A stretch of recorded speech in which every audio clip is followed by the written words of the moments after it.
Hello! Alors pour notre leçon 2, nous verrons les notions de population et d'échantillon.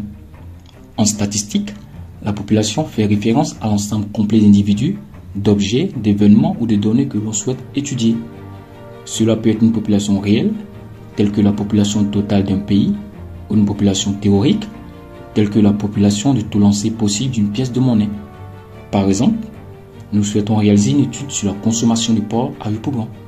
Pour cela, nous ferons référence aux habitants de Yopougon qui représenteront notre population. Alors, lorsqu'il est difficile ou impossible d'étudier la population dans son intégralité, on utilise souvent un échantillon.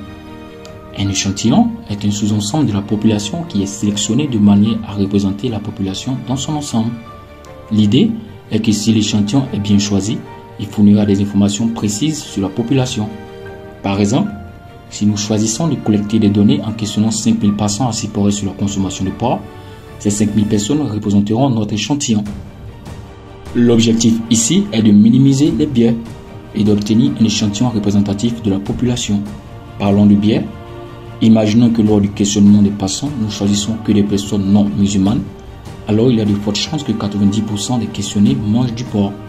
De même, si nous choisissons que des personnes musulmanes, alors le résultat sera contraire de la notion de biais.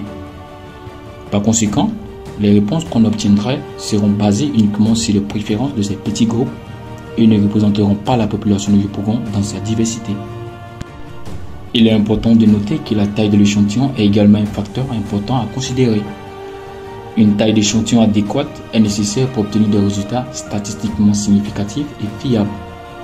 La taille de l'échantillon dépend de divers facteurs, tels que la taille de la population, la précision souhaitée, le niveau de confiance, la variabilité des données.